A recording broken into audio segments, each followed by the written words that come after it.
Hello student, आज हम लोग हर्डमानिया की मॉर्फोलॉजी क्लासिफिकेशन देखेंगे। तो हर्डमानिया को और भी किस नाम से जाना जाता है? हर्डमानिया को समुद्री पिचकारी या समुद्री फव्वारे यानी सी स्क्वाट और अंडा पासी, अन्ना मलाई, ये सब नामों से जाना जाता है। तो हर्डमानिया की जो मेन स्पीसीज़ है वो क्या है? हर्डमानिया पैलिसीडा। तो आज हम लोग हर्डमानिया पैलिसीडा के मॉर्फोलॉजी देखेंगे। तो सबसे पहले हम बता दें कि हर्डमानिया जो है वो किस में रखा गया है? कॉर्डेट में। और सब फाइलम क्या है इनका? यूरोकॉर्डेट। तो जितने यूरोकॉर्डेट होते हैं वो सब क्या होते हैं? आपके समुद्री होते हैं और स्थानबद्ध होते हैं। तो इन्हें और भी क्या कहा जाता है? यूरोकॉर्डेट या ट्यूनिकेटा। तो ट्यूनिकेटा इनके बॉडी के ऊपर जो है एक मोटी लेदरी चमड़े की तरह जो है कवरिंग होती है, खोल होती है इनकी, यानी पूरे बॉडी जो है एक ट्यूनिक से ढकी रहती है, इसलिए इसको ट्यूनिकेटा भी बोलते हैं। तो यूरोकॉर्डेटा या ट्यूनिकेटा जो है वो किस में रखा गया है? सब फाइलम बोला जाता है यूरोकॉर्डेटा या ट्यूनिकेटा। और ये यूरोकॉर्डेट के जंतु जो हैं वो कैसे होंगे? स्थानबद्ध होंगे और सभी समुद्री होंगे। तो सबसे पहले जो है इनको जितने एसिडियन है, यानी इनका क्लास है वो क्या क्लास है? एसिडिएसी। तो एसिडिएसी क्लास में एसिडियन रखे गए। तो जितने एसिडियन होते हैं वो किसने सबसे पहले हार्ड मैन थे, उन्होंने रैप्डोसिंथिया इसे बोला, यानी एसिडियन को क्या कहा? रैप्डोसिंथिया। तो हर्डमानिया या रैप्डोसिंथिया जो है जीनस सबसे पहले जो है हार्ड मैन ने खोजा था, या उनको हार्डमैन ने नाम दिया था। और उसके बाद जो है हर्टमायर जो साइंटिस्ट थे उन्होंने ला प्रायोरिटी के अनुसार इसको हर्डमानिया कहा। रैप्डोसिंथ को ला प्रायोरिटी के अनुसार इनको हर्डमानिया कहा। और एसएम दास ने 1936 में सबसे पहले इसकी हर्डमानिया की स्टडी की, यानी इनके जो फिजियोलॉजी एक्टिविटीज़ है या मॉर्फोलॉजी संरचना है, ये सब की स्टडी जो किसने की थी? एसएम दास ने करी थी। तो हर्डमानिया का आज हम लोग क्लासिफिकेशन देख लें। ये तो थोड़ी उनकी हिस्ट्री थी कि कैसे हर्डमानिया नाम पड़ा। तो हर्डमानिया जो है वो किस फाइलम में रखा गया है? Phylum Chordata. तो इसमें फाइलम कॉर्डेटा में क्यों रखा गया? क्योंकि इसमें फाइलम कॉर्डेटा के जो 3 मेन कैरेक्टर थे वो तीनों पाए जाते हैं। इनके जो लार्वा होते हैं वो बहुत एडवांस होते हैं, उनमें बहुत एडवांस कैरेक्टर होता है। तो इनका जो लार्वा होता है वो टैडपोल लार्वा होता है। तो उनमें कॉर्डेट के तीनों कैरेक्टर पाए जाते हैं। कौन कौन से 3 कॉर्डेट के कैरेक्टर? जब मैंने आपको कॉर्डेटा का क्लासिफिकेशन पढ़ाया था तब बताया था कि कॉर्डेट में 3 मेन कैरेक्टर होंगे। तो ये जो एनिमल या जंतु है वो क्या कहलाएंगे? कॉर्डेट कहलाएंगे। कौन कौन से वो 3 कैरेक्टर हैं? Presence of nerve cord, presence of notochord और presence of pharyngeal gills slit. तो इनके जो लार्वा होते हैं हर्डमानिया के, यानी टैडपोल जो लार्वा होता है, उनमें कॉर्डेट के तीनों कैरेक्टर पाए जाते हैं।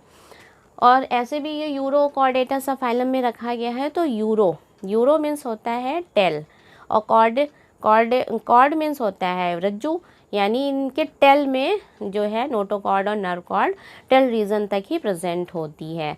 तो इसमें जो है इनके जो लार्वा हैं बहुत एडवांस होते हैं, लेकिन बाद में इसमें हालसेत, यानी इनमें धीरे धीरे जो है वो लेस होते जाते हैं कैरेक्टर। हर जो एडल्ट है उनमें हालसेत कैरेक्टर आपको देखने को मिलेंगे। तो इनका क्लासिफिकेशन देख लें हम लोग। Phylum Chordata, sub phylum Urochordata, class Ascidiacea, order Stolidobranchia, genus Herdmania, species pallida. तो कॉर्डेट इसलिए रखे गए हैं क्योंकि इसमें कॉर्डेट के कैरेक्टर होते हैं, नर्व कॉर्ड प्रेजेंट होता है और नोटोकॉर्ड प्रेजेंट होते हैं। यूरोकॉर्डेटा जो है वो क्यों रखा गया है? क्योंकि इसमें जितने भी आपके यूरोकॉर्डेट में जंतु वो कैसे होते हैं? समुद्री और स्थानबद्ध होते हैं, यानी किसी चट्टान से चिपके होते हैं। ऑर्डर है स्टोलिडोब्रैंकिया, जीनस क्या हो गया इनका? हर्डमानिया, स्पीसीज क्या हो गई? पैलिडा। इनकी लगभग 12 स्पीसीज़ पाई जाती है, जिनमें से जो मेन मुख्य जो स्पीसीज़ है वो क्या है, हर्डमानिया पैलिडा, हर्डमानिया म्यूरिटियाना, हर्डमानिया साइलोनिया, हर्डमानिया इन्यूरेंसिस। तो ये मेन जो है स्पीसीज़ इनकी है, और बाकी तो 12 स्पीसीज़ पाई जाती है। तो ये जो हर्डमानिया पैलिडा है ये आपके सिलेबस में है, तो आज हम लोग हर्डमानिया पैलिडा की मॉर्फोलॉजी देखेंगे। तो हर्डमानिया पैलिडा जो है वो कहाँ पाया जाता है, अगर हम इनकी जियोग्राफिकल डिस्ट्रीब्यूशन की बात करें तो ये कहाँ कहाँ पाए जाते हैं, हिंद महासागर, अटलांटिक महासागर, कैरिबियन सागर जो है ये सब पाए जाते हैं। तो कहाँ पे पाए जा रहे हैं, हिंद महासागर, प्रशांत महासागर, अटलांटिक महासागर, कैरिबियन महासागर में पाए जाते हैं। जब इनकी हैबिट और हैबिटाट की अगर बात करें, यानी इनके स्वभाव और वास स्थान की बात करें, तो ये कैसे होते हैं, समुद्री होते हैं, और जो है एकल यानी सिंगल जंतु, यानी कॉलोनी नहीं बनाते, वो सिंगल जंतु रहते हैं। लेकिन जहाँ पे रहेंगे वो वहाँ पे डिफरेंट एज ग्रुप के जंतु कई देखने को मिलेंगे, यानी समूह में छोटे बड़े हर एज के जो हैं वो इकट्ठे झुंड बना के वहाँ पे रहते हैं। तो ये कैसे हो गए, समुद्री हो गए, और कहाँ पे पाए गए, समस्त भारतीय सागर तटों के साथ साथ, यानी सागर तटों के साथ साथ छिछले जल में जो है वो पाए जाते हैं, और छिछले जल में किसी चट्टान सबस्ट्रेटम से ये चिपके हुए रहते हैं उनकी तली से। ये कैसे हो गए, एकल हो गए, यानी सिंगल रहते हैं, और स्थानबद्ध एसिडियन है, स्थानबद्ध यानी चट्टान से चिपके रहते हैं, जो समुद्र की तली से अपने फूट द्वारा जुड़े रहते हैं। यानी समुद्र की तली में, अगर समुद्र की तली है तो थोड़ा ओवल, इनका फूट जो है वो ओवल हो जाता है। तो फूट जो है इनका पात जो है वो किसका बना होता है, ट्यूनिक का, इनकी जो बॉडी के ऊपर लेदरी और जो कवरिंग होती है जिसे टेस्ट बोला जाता है या चोल बोला जाता है, तो उस टेस्ट का बना होता है। टेस्ट जो है नीचे आके लटक के क्या बना लेता है, इनका फूट बना लेता है। तो वो फूट के द्वारा जो है सब्सट्रेटम से वो अपने को जोड़ लेते हैं, अंतः स्थापित हो जाते हैं, यानी उस पर बिल्कुल संलग्न हो जाते हैं। अब टेस्ट भी है वो डिफरेंट शेप के बना लेते हैं। अगर सब्सट्रेटम बहुत कड़ा है तो वो चपटा अपना बेस बना लेंगे, अगर तली में है तो वो थोड़ा सा ओवल शेप बना लेंगे। जब ये जुड़े नहीं हैं मतलब तब वो जो है बैलेंसिंग ऑर्गन की तरह इनका फूट काम करता है, मीन्स वो चौड़ा होकर उनका बेस बना लेता है। तो ये जो है फूट के द्वारा क्या करते हैं, जुड़े रहते हैं। प्रायः एक स्थान पर 10 से 12 डिफरेंट एज ग्रुप के, यानी विविध आयु के सदस्य संलग्न रहते हैं। जहाँ पे पाए जाते हैं वहाँ पे डिफरेंट एज ग्रुप के कई जो हैं समूहों में देखने को मिल जाते हैं हर्डमानिया। कभी कभी ये क्या होते हैं, जीवित मोलस्क जैसे टर्बिनेला पाइरम या टर्बिनेला रापा के साथ जो है वो सहभोजी संबंध बना लेते हैं। तो कॉमनलिंस जो बना लेते हैं सहभोजी संबंध, तो उसमें दोनों को फ़ायदा होता है, मोलस्क को भी हो रहा है और हर्डमानिया को भी हो रहा है। तो जब ये मोलस्क के साथ जुड़ जाते हैं तो मोलस्क जो है जहाँ जहाँ जाएंगे तो वहाँ से उनको फूड की अवेलेबिलिटी, ऑक्सीजन की अवेलेबिलिटी ज़्यादा मिल जाएगी। वहाँ पे कई झुंड में कई ढेर सारे हैं, तो जब मोलस्क दूसरे जगह जा रहे हैं तो ये डिस्पर्सल इधर उधर जो है कई जगह फूड की अवेलेबिलिटी, दूसरे जगह जाएंगे तो वहाँ फूड की ज़्यादा अवेलेबिलिटी रहेगी, ऑक्सीजन की ज़्यादा रहेगी। तो इस तरह से इनको फूड और ऑक्सीजन ज़्यादा मिल जाता है।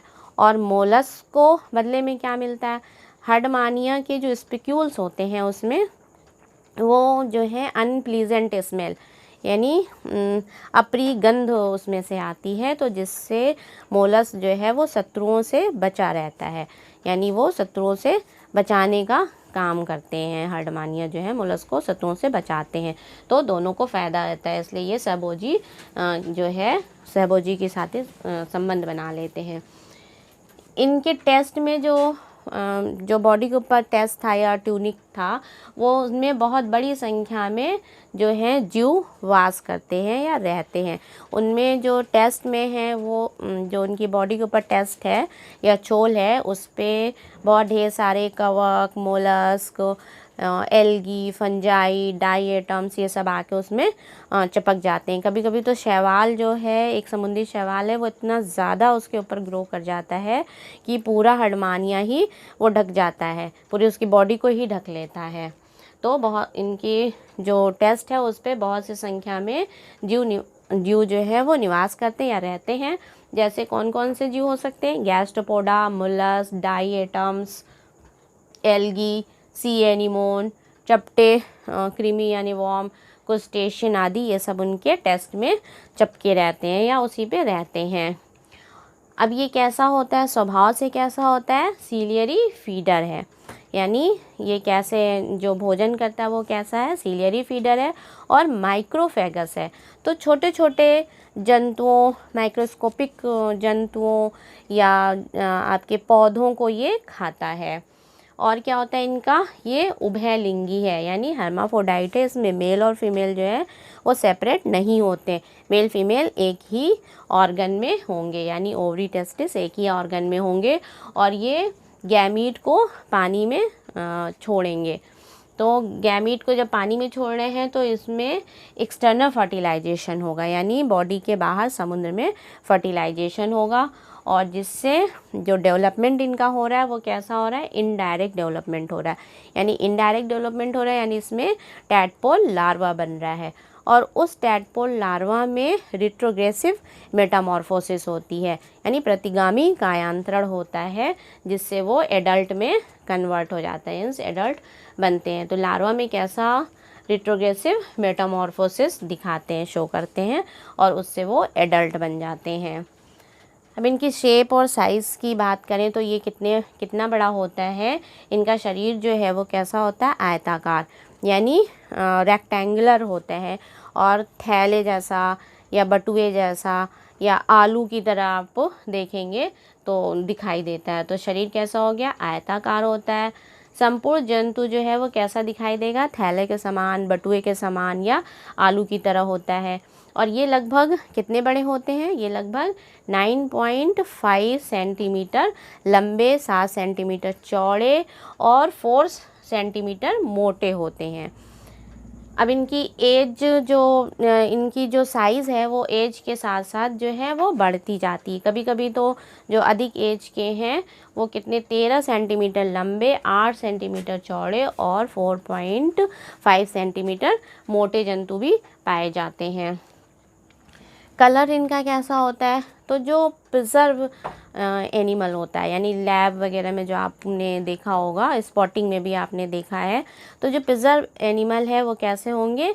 पीले भूरे कलर के दिखते हैं। लेकिन जब फ्रेश एनिमल आप देखेंगे तो वो पिंक कलर का दिखाई देता है। तो इसमें ये पिंक कलर का क्यों होता है? क्योंकि इसमें जो टेस्ट है, इनके टेस्ट में बहुत ढेर सारी ब्लड वेसल्स की जाल फैली होती है, यानी ब्लड वेसल्स उसके टेस्ट में फैले होते हैं। तो ब्लड वेसल्स के होने की वजह से ये पिंक कलर के दिखाई देते हैं। और उसमें रेड रेड जो है वो लाल लाल चकत्ते भी दिखाई देते हैं। तो ब्लड वेसल्स के जो सिरे होते हैं, स्वतंत्र सिरे, तो वो सरफेस पे आके जो हैं वो फूल के वैस्कुलर एम्पुली बना लेते हैं। तो वो वैस्कुलर एम्पुली की वजह से वहाँ पे चूँकि ब्लड रहता है तो वो लाल लाल सा चकत्ते चकत्ते दिखाई देते हैं। जो ये हर्डमानिया एसिडियन का जो है विशेष कैरेक्टर भी इसको कहा जाता है, लाल लाल चकत्ते होना। तो हर्डमानिया का ये विशेष कैरेक्टर है। तो बहुत सारी ढेर सारी ब्लड वेसल्स फैले होंगे, फैले होने के कारण जो है ये किस तरह से गुलाबी रंग के दिखाई देते हैं। और प्रिजर्व एनिमल कैसा है? यानी जो प्रिजर्व एनिमल है वो पीले भूरे रंग का दिखाई देता है।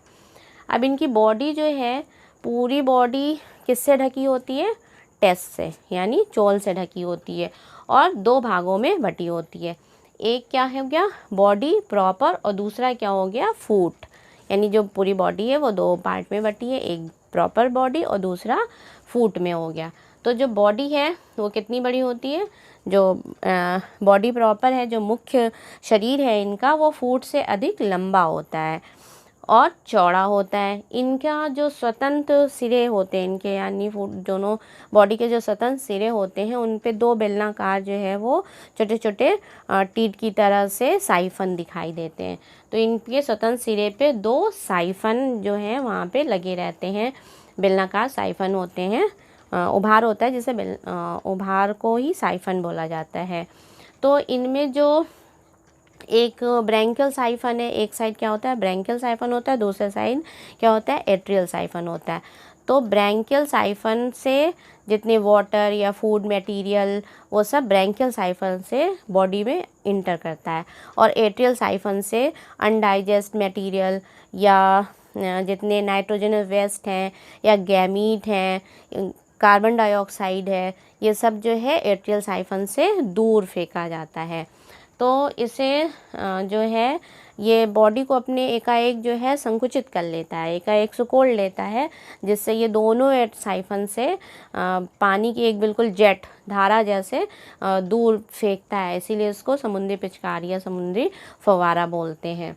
तो साइफन जो है इनके दो छोटे छोटे बेलनाकार उभार होते हैं, जिसे क्या बोला जाता है साइफन बोला जाता है।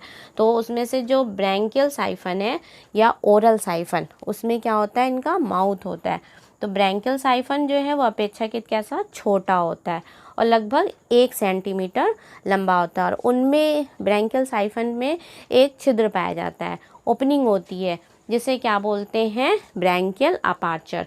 उस ओपनिंग को ब्रैंकियल अपार्चर कहते हैं, और ये बाहर की तरफ दृष्टित होती है, यानी देखने में लगेगा कि ये बाहर की तरफ से लगी हुई है। इनके सिरे पे खुलने वाले छिद्र को, यानी ब्रैंकियल साइफन के जो सिरे हैं उनके छिद्र को क्या बोलते हैं ब्रैंकियल अपार्चर कहते हैं। दूसरा जो साइफन है वो क्या कहलाता है एट्रियल साइफन।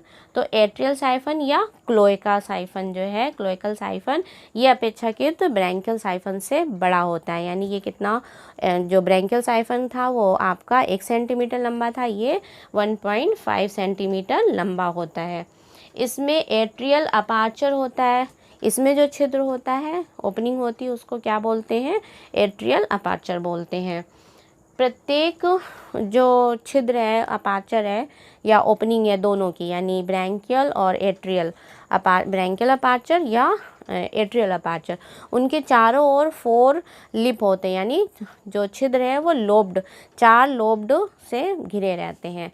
तो वो छिद्र जो है वो लोब्ड से, चारों लोब से घिरे हैं। तो वो लोब जो हैं ज़रा सा भी हलचल अगर पानी में हुई, ज़रा सा भी विक्षोभ हुआ, तो तेज़ी से लोब जो है वो बंद हो जाते हैं, जिससे साइफन का जो ओपनिंग है, साइफन का छिद्र है वो बंद हो जाता है। अब इनके जो फूट हैं, फूट जो है वो किसका बना हुआ है टेस्ट का। अब दूसरी अगर हम बात करें दूसरे बॉडी पार्ट की, तो वो क्या था फूट था। तो फूट यानी इनके पाद, तो वो किसका बना हुआ है टोटल जो है वो टेस्ट का बना हुआ है, यानी चोल का बना हुआ है। तो संपूर्ण जो फूट है वो किसका बना होता है चोल का बना होता है, और ये जब पूरा फैला हुआ, यानी फूट जो पूरा फैला हुआ अगर फूट है तो वो कितना बड़ा होता है 3 से 4 सेंटीमीटर लंबा होता है। और ये गंदे रंग का और रेत के कण इसमें चिपके रहते हैं, और भी कुछ कवच के टुकड़े हैं जैसे मोलस्क के कवच के टुकड़े हैं वो सब चिपके रहते हैं, या कोई और भी फॉरेन फॉरेन बॉडी या कोई फॉरेन पार्टिकल्स जो हैं वो उसमें चिपके रहते हैं। और उसके कारण ये कैसे, जब कई और भी चीज़ें चिपकी हैं तो खुरदरा खुरदरा सा वो दिखाई देगा। तो देखने में कैसे होते हैं खुरदरे दिखाई देते हैं, खुरदरे से दिखाई देंगे। इनका शेप जो है वो बदलता रहता है, शेप और साइज़ जो है वो बदलता रहता है। यानी जब ये किसी हार्ड सबस्ट्रेटम, यानी जैसे चट्टान है या कवच है, मोलस्क के जो कवच हैं उनसे जब ये चिपकता है तो फूट जो है अपना एक चपटा बेस, यानी जो पूरा फूट है वो चपटा होके और सबस्ट्रेटम से चपटा बेस बना लेता है और सबस्ट्रेटम से चिपक जाता है। लेकिन जब ये समुद्र की रेत में से, यानी समुद्र की जब तली में होते हैं तो उस रेतीली तली में वो ओवल, अंडाकार, पतले, लंबे होके उसके साथ संलग्न हो जाते हैं, तली के साथ जो है जुड़े रहते हैं। और कभी कभी क्या है जब वो नहीं जुड़े रहते हैं तब वो चपटे होके और बैलेंसिंग आर्गन की तरह एक वो खड़े रहता है, एनिमल मतलब ऐसे खड़ा रहता है। तो फूट में जो है वो शरीर को आधार से चिपकने का काम करते हैं, वो चिपकाते हैं और मुख्य शरीर से ये चौड़ा बेस बनाकर सबस्ट्रेटम से चिपक जाते हैं। ये डायग्राम में हम लोग देख लें तो और आपको क्लियर हो जाएगा कि कैसा एनिमल है। तो ये आपका हर्डमानिया, ये देख रहे हैं आप कैसा दिख रहा है, आलू जैसे या थैले जैसे या बटुए जैसे। ये इनकी दो बॉडी पार्ट है, जो पूरा बॉडी है वो दो भागों में बटा हुआ है। एक क्या हो गया, एक ये देख रहे हैं आपका, ये जो है मेन बॉडी हो गई प्रॉपर, ये हो गई बॉडी। और दूसरा ये यहाँ से देख रहे हैं आप, ये क्या हो गया, फुट हो गया। इनके चारों ओर ये देख रहे हैं आप यहाँ पे, ये इनका ये बॉडी है और ये जो है ये टेस्ट है।